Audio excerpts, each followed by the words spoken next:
Hello everyone, boy with a wireless mouse here. I'm just trying to find like the most random stuff to do in my intros. Hello everyone, welcome back to another video. My name is Manny, and today's video we're going to be doing something a little bit different. I've been playing a lot of rFactor recently, and I've been really enjoying the online beta. I was never really a big fan of door-to-door racing up until I experienced it on rFactor. I've played Assetto Corsa Competizione before, and I've played Assetto Corsa, reel-to-wheel racing before, and it was never really my thing because people are extremely, how do I say this, ungentlemanlike when it comes to racing on Assetto Corsa. I tried iRacing for a little bit, but that got really boring because the cars felt a bit like too difficult to drive. But yeah, ever since the beta release, I've been playing a lot of rFactor online, and this race here is actually probably one of my best results that I've had so far. So we're driving the Tatus PM18 around Nola Motorsport Park. It is a 16-minute race. P1 posted a time of 1 minute 1 second 0.4, and we posted a 1 minute 2 second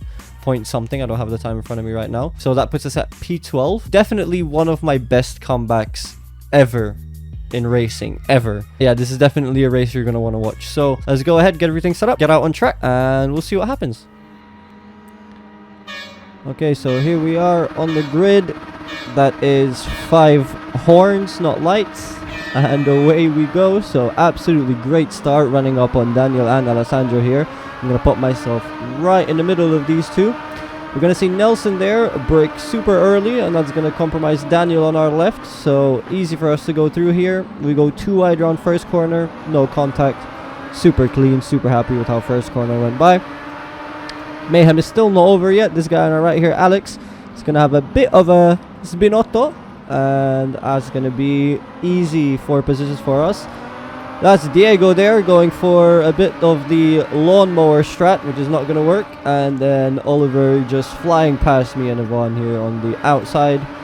And that is us up into P8 after the first lap shenanigans. So pretty good. We made up 4 positions in 2 corners, albeit, I mean, a great start. And 2 people just going off into the Shadow Realm, as Super GT would say.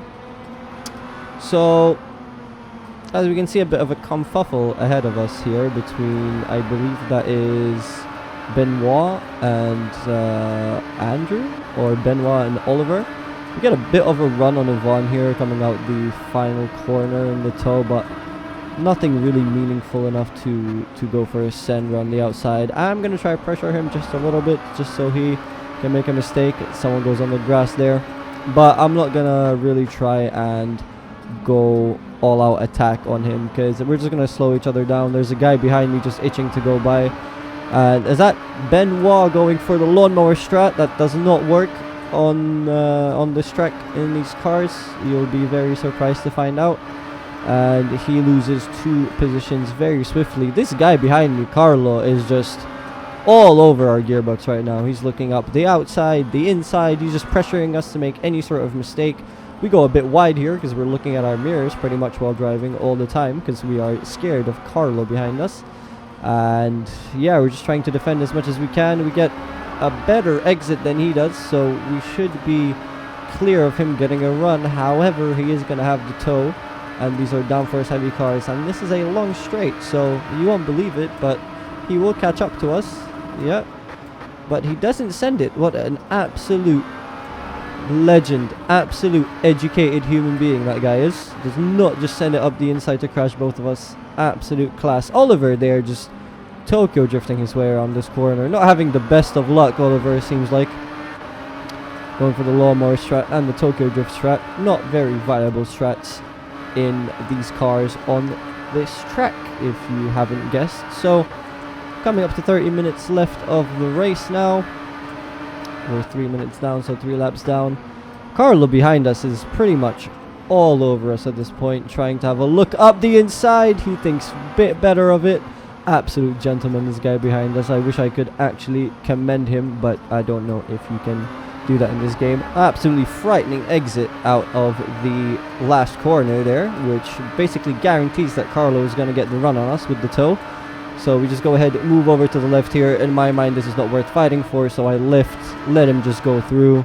No point in us going too wide here at this point of the race because we would probably crash into each other. So I thought best to just let Carlo through. The guy behind us, Stefan, is going to start pressuring us now, so he's right up in our gearbox as well.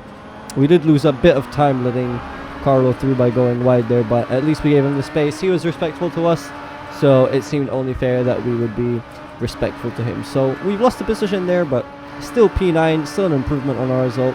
Anything above P10 I'm happy with. So if push comes to shove and Stefan behind is just absolutely itching to go by, then I have no quarrel, no problem to actually let him go, because I would like to finish the race in one piece. Mind you, this is not top split by a mile, this is split 11, so pretty much bottom split, so you can't really expect that much in terms of racecraft and, you know, all those other things that make a racer a good racer. I mean, me included, right? I'm still a beginner, so I'm not really the master of this whole racecraft thing. So fast forwarding a lap here, we can see Carlo has pretty much driven away from us, but he's right up against Ivan here, pressuring him. Ivan is defending into the first corner.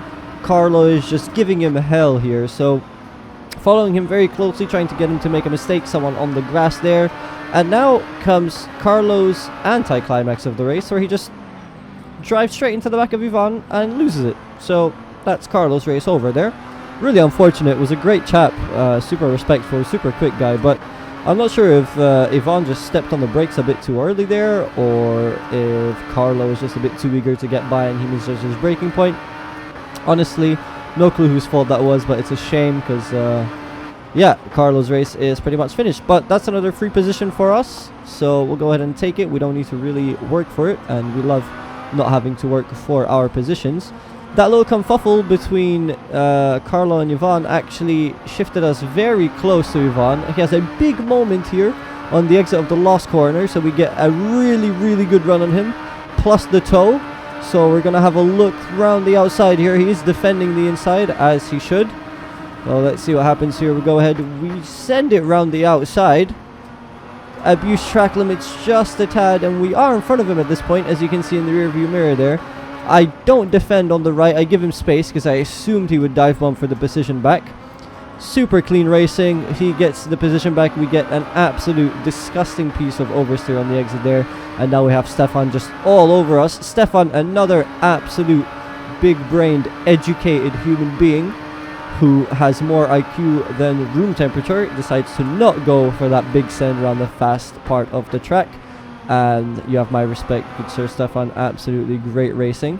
So yeah, at this point we know that we can pressure Ivan into making a mistake, so we'll see if we can get a better run on him on the exit of this last corner again. This feels like the only real overtaking opportunity in the entire track, simply because you get the toe in this car is really good and the track is pretty much super narrow everywhere else. But on this occasion we weren't really close enough. We didn't have a good enough run. As you can see on the right there, that is P6. I believe that is Dominic, if I'm reading that correctly. Just absolutely sending himself into the shadow realm, as Super GT would say. And that's another free position for us. So that's P7. We're right up against Ivan's gearbox here. He had a bad exit through T5, I believe. So coming up to the high-speed section. We thought better of it. We lifted so we don't make a big accident and everyone can finish the race. So we are putting a lot of pressure on Ivan here. He's making a little bit of a few mistakes, you could say. So on the exit of the last corner, we get an absolute flyer, just driving away from the guy behind us and coming up right to Ivan here with the slipstream. We're gonna try sending it around the outside again because he's defending the inside. He tries to squeeze us wide, thinks better of it. We send it around the outside for the second time.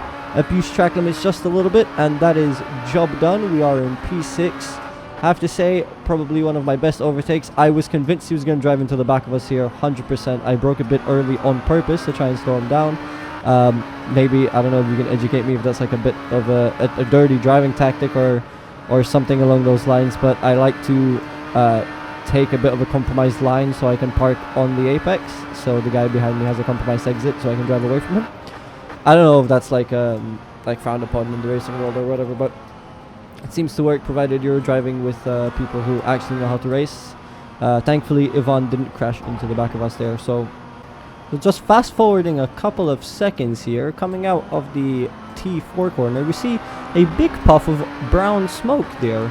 Well, that means someone has had a little bit of an off, and that is P5. That is Mr. Oliver there, having a bit of a moment, turning his Tatus PM18 into a lawnmower. So that's absolutely great for us. At this point, I'm thinking there's 5 minutes left in the race, and P5 was on the cards. We started P12. So here I'm just telling myself, get my head down, try and chase Oliver, and he just gives it to us on a silver platter. He spins out there. I should have given a bit more space here. I drive right in front of him. No clue how I didn't hit him there. Absolutely my mistake. But, you know, he was slow.